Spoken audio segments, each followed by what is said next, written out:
नमस्कार छात्रों। आज हम डीएवी कक्षा 8 संस्कृत की पुस्तक सुरभि के पाठ 4 का अभ्यास कार्य करेंगे। प्रश्न 1 है, पाठम पठित्वा वदन्तु लिखन्तु च आम अथवा नहीं। पाठ को पढ़कर बताएं और लिखें हाँ या नहीं। पहला प्रश्न है, किम महर्षि दयानंदः वेद धर्मस्य प्रचारम अकरोत्। क्या महर्षि दयानंद ने वेद धर्म का प्रचार किया? इसका उत्तर है हाँ, तो हम यहाँ लिखेंगे आम। किम महर्षे शिष्यः अपि तेन सह आवसन। क्या महर्षि के शिष्य भी उनके साथ रहते थे? उत्तर है हाँ, तो यहाँ लिखेंगे आम। किम महर्षि दयानंदः क्रोधति स्म। क्या महर्षि दयानंद क्रोध करते थे? उत्तर है नहीं, तो हमने यहाँ लिखा नहीं। किम महर्षि दयानंदः मिष्टान्नं प्रेषितवान्। क्या महर्षि दयानंद ने मिठाई भेजी? उत्तर है नहीं। किम अन्ते शिष्यः विस्मितः अभवन्। क्या अंत में शिष्य हैरान हो गए? उत्तर है आम। किम यात्री अन्ते लज्जितः अभवत्। क्या यात्री अंत में लज्जित हो गया? उत्तर है आम। इसके बाद प्रश्न 2 है, मंजूषायां प्रदत्तै अव्ययपदै रिक्तस्थानानि पूरयन्तु। मंजूषा में दिए गए अव्यय पदों के द्वारा रिक्त स्थानों को पूरा करें। यहाँ पर मंजूषा दी गई है जिसमें अव्यय पद अर्थात अविकारी पद लिखे गए हैं। पहला वाक्य है, महर्षि भारते डैश अभ्रमत। यहाँ पर आएगा सर्वत्र। महर्षि भारते सर्वत्र अभ्रमत अर्थात महर्षि भारत में सब जगह घूमे। दूसरा वाक्य, महर्षि दयानंदः डैश क्षमाशीलः आसीत्। यहाँ पर आएगा अतीव। महर्षि दयानंदः अतीव क्षमाशीलः आसीत्। महर्षि दयानंद बहुत सहनशील थे। डैश सह काशी नगरे गंगायाः तटे अतिष्ठत्। यहाँ पर आएगा एकदा। एकदा सह काशी नगरे गंगायाः तटे अतिष्ठत्। एक बार वह काशी नगर में गंगा के किनारे रुके। तत्र समीपम डैश एकः यात्री अपि अतिष्ठत्। यहाँ पर आएगा एव। तत्र समीपम एव एकः यात्री अपि अतिष्ठत्। वहाँ पास ही एक यात्री भी रुका। एकदा एकः जनः प्रचुराणि फलानि डैश आनयत्। यहाँ पर आएगा तत्र। एकदा एकः जनः प्रचुराणि फलानि तत्र आनयत्। एक बार एक व्यक्ति प्रचुर मात्रा में फल वहां लाया। इसके बाद प्रश्न 3 है, मंजूषायाः उचितम विपरीत पदम चित्वा लिखन्तु। मंजूषा से उचित विपरीत पद अर्थात विलोम पद चुनकर लिखें। यहाँ पर मंजूषा दी गई है। पहला पद है सत्यम। सत्यम का विपरीत पद या विलोम पद है असत्यम। सहिष्णुः असहिष्णुः। समीपम दूरम। कटुवचनानि मृदुवचनानि और गत्वा का विपरीत पद है आगत्य। इसके बाद प्रश्न 4 है, एतेषां प्रश्नानाम् उत्तराणि एक पदेन वदन्तु लिखन्तु च।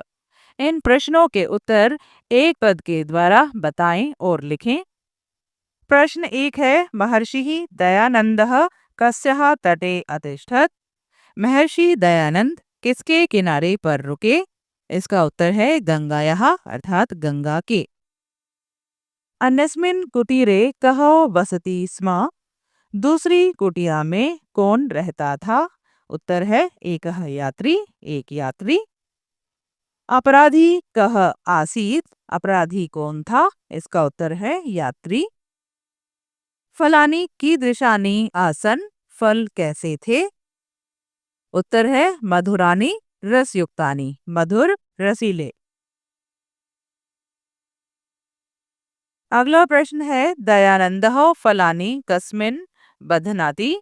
दयानंद ने फल किसमें बांधे? उत्तर है वस्त्रे, वस्त्र में। शिष्यः तत्र गत्वा अकथयत्। अत्र अव्ययपदं किम्? शिष्य तत्र गत्वा अकथयत्। यहाँ पर अव्यय पद क्या है? तो यहाँ पर अव्यय पद है तत्र। इसके बाद प्रश्न 5 है, एतेषां प्रश्नानाम् उत्तराणि पूर्णवाक्येन वदन्तु लिखन्तु च। इन प्रश्नों के उत्तर पूरे वाक्य के द्वारा बताएं और लिखें। प्रश्न एक है, महर्षि दयानंदस्य काले कः कुरीत्यः व्याप्ताः आसन्। महर्षि दयानंद के समय में कौन सी कुरीतियां व्याप्त थीं? उत्तर है, महर्षि दयानंदस्य काले अंधविश्वासः, स्त्री अशिक्षा, बाल विवाह, जाति प्रथा इत्याद्यः कुरीत्यः व्याप्ता आसन्। महर्षि दयानंद के समय में अंधविश्वास, स्त्री अशिक्षा, बाल विवाह, जाति प्रथा इत्यादि कुरीतियां व्याप्त थीं। प्रश्न दो है, महर्षि दयानंदः किमर्थं भारते सर्वत्र अभ्रमत्। महर्षि दयानंद किस लिए भारत में सब जगह घूमे? उत्तर है, महर्षि दयानंदः समाजे प्रचलिता कुरीत्यः निवार्यन् वेद धर्मं च प्रचारयन् भारते सर्वत्र अभ्रमत्। महर्षि दयानंद समाज में प्रचलित कुरीतियों को दूर करने के लिए और वेद धर्म का प्रचार करने के लिए भारत में सब जगह घूमे। इसके बाद प्रश्न तीन है, महर्षि शिष्येभ्यः सदैव किम वदति स्म। महर्षि शिष्यों को हमेशा क्या कहते थे?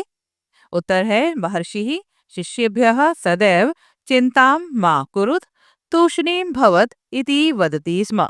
महर्षि शिष्यों को हमेशा चिंता मत करो, चुप रहो, ऐसा कहते थे। प्रश्न चार है, जितेंद्रिय महर्षि किम करोति स्म। जितेंद्रिय महर्षि क्या करते थे? उत्तर है, जितेंद्रिय महर्षि दुर्वचनानि श्रुत्वा शांतचित्तेन एव तिष्ठति स्म। जितेंद्रिय महर्षि दुर्वचनों को सुनकर शांत मन से ही रहते थे। प्रश्न पाँच है, लज्जितः यात्री किम अकथयत। लज्जित यात्री ने क्या कहा? उत्तर है, लज्जितः यात्री अकथयत क्षमस्व महर्षे क्षमस्व, अहम अपराधी अस्मि, भवान देवः क्षमस्वम क्षमस्वम। लज्जित यात्री ने कहा, हे महर्षि क्षमा करें, मैं अपराधी हूँ, आप देव हैं, क्षमा करें क्षमा करें। प्रश्न 6 है, शिष्यः क्रुद्धः अभवन्। अत्र अभवन् इति क्रियापदस्य कर्तृपदं किम्? शिष्य क्रुद्धः अभवन्, यहाँ अभवन् क्रियापद में कर्तृपद अर्थात कर्ता पद क्या है? तो अत्र अभवन् क्रियापदस्य कर्तृपदम शिष्यः अस्ति। यहाँ पर अभवन् क्रियापद का कर्ता पद शिष्या है। इसके बाद प्रश्न 6 है, स्थूल पदम आधृत्य प्रश्न निर्माणम कुर्वन्तु। स्थूल पद को आधार बनाकर प्रश्न का निर्माण करें। यहाँ पर पहला वाक्य है, महर्षि दयानंदः काशी नगरे अतिष्ठत। महर्षि दयानंद काशी नगर में रुके। यहाँ पर काशी नगरे शब्द ये एक स्थूल पद है। इसके स्थान पर प्रश्नवाचक शब्द का प्रयोग करके हमें प्रश्न बनाना है। तो यहाँ पर प्रश्न बनेगा, महर्षि दयानंद कहाँ रुके? तो हम यहाँ पर काशी नगरे के स्थान पर प्रयोग करेंगे कुत्र प्रश्नवाचक शब्द का। महर्षि दयानंदः कुत्र अतिष्ठत और अंत में हम प्रश्नवाचक चिन्ह लगाएंगे। ये आपका प्रश्न बन गया। इसके बाद 200 वाक्य, यात्री महर्षेः कुटीरस्य समीपम आगच्छत। यात्री महर्षि की कुटिया के समीप गया। यहाँ पर स्थूल पद है महर्षेः। महर्षि के स्थान पर हम कस्य शब्द का प्रयोग करेंगे। यात्री कस्य कुटीरस्य समीपम आगच्छत और अंत में प्रश्नवाचक चिन्ह। यात्री किसकी कुटिया के समीप गया। तीसरा वाक्य है, दुर्वचनानि श्रुत्वा अपि महर्षिः तूष्णीम अतिष्ठत। दुर्वचनों को सुनकर भी महर्षि चुप रहे। यहाँ पर स्थूल पद है दुर्वचनानि। प्रश्न बनेगा, किसे सुनकर भी महर्षि चुप रहे? यहाँ पर हम दुर्वचनानि के स्थान पर प्रयोग करेंगे कानि शब्द का। कानि श्रुत्वा अपि महर्षि तूष्णीम अतिष्ठत और अंत में प्रश्नवाचक चिन्ह। इसके बाद चौथा वाक्य है, महर्षि दयानंदः प्रचुर फलानि अयच्छत।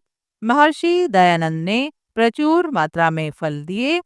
यहाँ पर स्थूल पद है महर्षि दयानंदः। प्रश्न बनेगा किसने प्रचुर मात्रा में फल दिए। तो यहाँ पर महर्षि दयानंद के स्थान पर प्रयोग करेंगे कह शब्द का। कह प्रचुर फलानि अयच्छत् और अंत में प्रश्नवाचक चिन्ह। अगला वाक्य है शिष्यः विस्मिताः अभवन्। शिष्य हैरान हो गए। यहाँ पर स्थूल पद है शिष्यः। प्रश्न बनेगा कौन हैरान हो गए। शिष्य के स्थान पर प्रयोग करेंगे हम के शब्द का। प्रश्न बनेगा के विस्मिताः अभवन् और अंत में क्वेश्चन मार्क। इसके बाद प्रश्न 7 है अधोलिखित वाक्यानि कथा क्रमानुसारेण लिखन्तु। नीचे लिखे गए वाक्यों को कथा के क्रम के अनुसार लिखें। अर्थात जो वाक्य कहानी के अनुसार सबसे पहले है उसे नंबर 1 पर, उसके बाद आने वाले वाक्य को नंबर 2 पर। इस तरह से हमें वाक्यों को लिखना है। तो यहाँ पर पहला वाक्य दिया है तत्र समीपम एव एकः यात्री अपि अतिष्ठत्। वहां पास ही एक यात्री भी रुका था।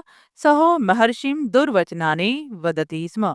वह महर्षि को कठोर वचन कहता था। दूसरा वाक्य दिया है अन्ते यात्री लज्जितः भूत्वा महर्षिम क्षमाम अयाचत। अंत में यात्री ने लज्जित होकर महर्षि से क्षमा मांगी। अगला वाक्य है एकदा सह गंगायाः तटे स्वशिष्यैः सह अतिष्ठत्। एक बार वह गंगा के किनारे पर अपने शिष्यों के साथ रुके। अगला वाक्य महर्षि दयानंदः तस्मै यात्रिणे फलानि प्रेषितवान्। महर्षि दयानंद ने उस यात्री के लिए फल भेजे। अगला वाक्य है महर्षि दयानंदः वेद धर्मम प्रचार्यन् भारते सर्वत्र अभ्रमत्। महर्षि दयानंद वेद धर्म का प्रचार करने के लिए भारत में सब जगह घूमे। तो इन वाक्यों में से कथा के अनुसार सबसे पहला वाक्य होगा महर्षि दयानंदः वेद धर्मम प्रचार्यन् भारते सर्वत्र अभ्रमत्। यहाँ पर हमने लिखा नंबर 1। इसके बाद नंबर 2 पर आने वाला वाक्य है एकदा सह गंगायाः तटे स्वशिष्यैः सह अतिष्ठत्। नंबर 3 पर वाक्य आएगा तत्र समीपम एव एकः यात्री अपि अतिष्ठत्।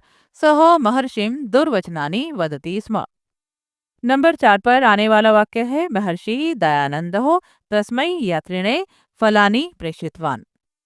और अंत में नंबर 5 पर वाक्य आएगा अन्ते यात्री लज्जितः भूत्वा महर्षिम क्षमाम अयाचत। तो छात्रों ये था आपके पाठ 4 का अभ्यास कार्य। आशा करती हूँ आपको अच्छी प्रकार से समझ में आया होगा। वीडियो देखने के लिए आप सबका धन्यवाद। मिलते हैं अगली वीडियो में, तब तक के लिए आप सभी को नमस्कार।